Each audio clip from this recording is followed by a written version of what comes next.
pleasures, and the darker, more chaotic aspects of life. He was a god who inspired both joy and madness and played a significant role in the religious and cultural life of ancient Greece. As the god of wine, Dionysus is supposed to spread the knowledge of how to grow grapevines. In ancient Greece, wine was one of the few goods they could produce. Because of this, Dionysus was a major deity, and it was said that he was one of the 12 gods that lived upon Mount Olympus. Temples were erected in his honor, and worship of him spread throughout the Greek polis. Annual festivals called Dionysia were held in his honor, and of course the purpose was to relax, feast, dance, and drink wine. I think they left an activity out there. Anyway, today, this cult of Dionysus comes in several forms. But primarily, this is an attempt to turn debauchery into a religion through cultural works.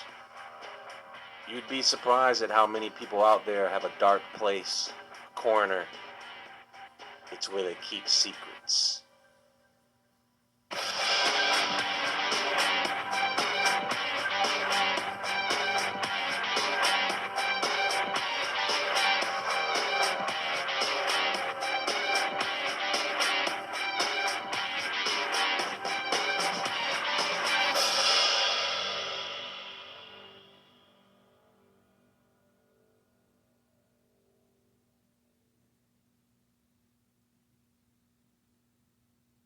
Recordings just got better.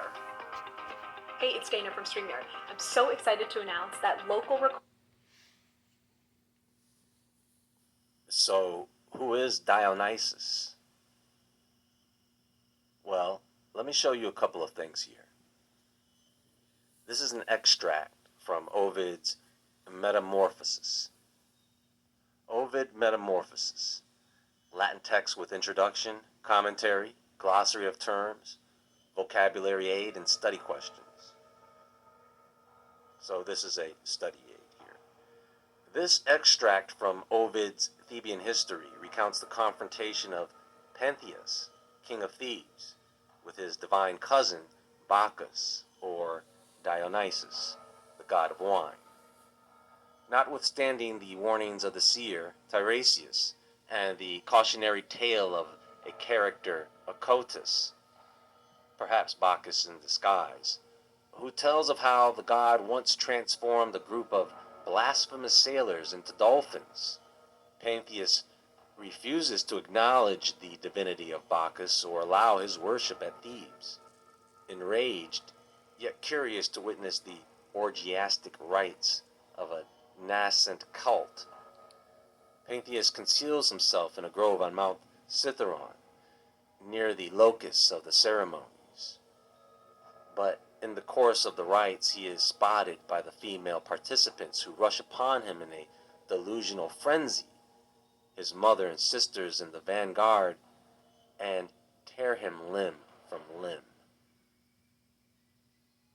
This episode abounds in themes of abiding interest, not least the clash between the authoritarian personality of Pentheus, who embodies law and order, masculine prowess, and the martial ethos of his city, and Bacchus, a somewhat effeminate god of orgiastic excess, who revels in the delusional and the deceptive, the transgression of boundaries, and the blurring of gender distinctions.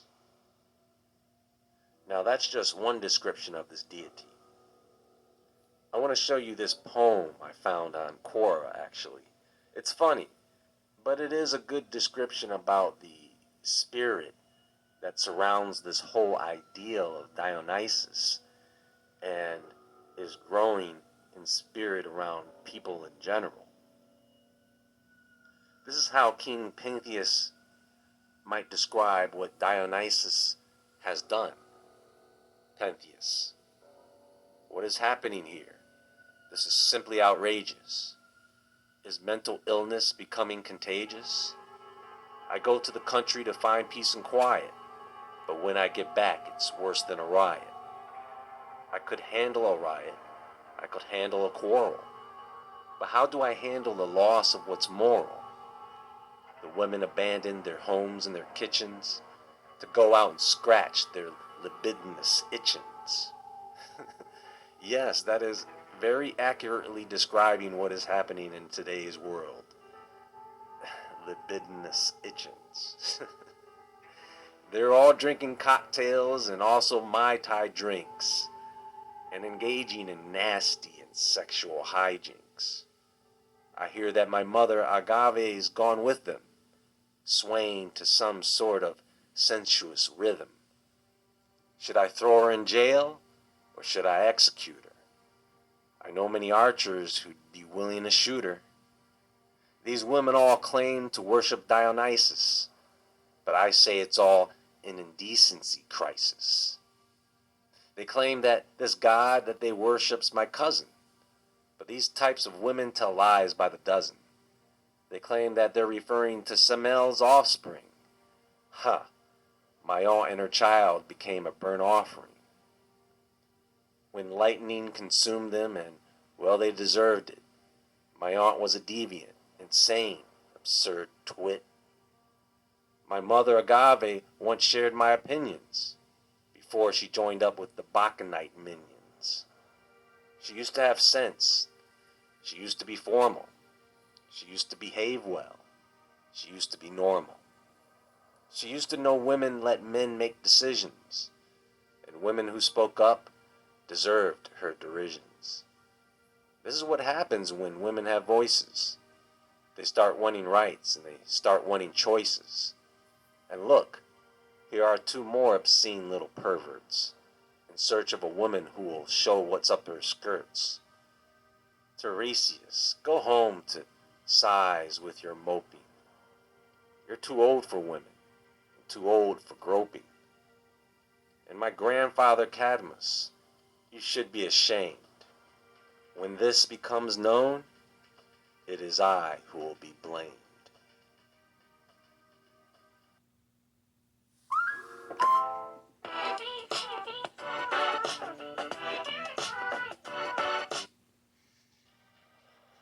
Okay, so let's get serious. I'm not really here to educate you on this particular cult or Dionysus. It's about that spirit of Dionysus surrounding all of us. When you go out to the extreme of cult activities such as people masturbating while praying to Dionysus, yes, they do that. Do you see what I mean? This is what people do in certain extremes. Okay? In certain extremes. And people just can't seem to figure out why everyone is so screwed up in the head all around us. Not too long ago, everyone was locked down in their house all day with nothing better to do, and neither did these spirits.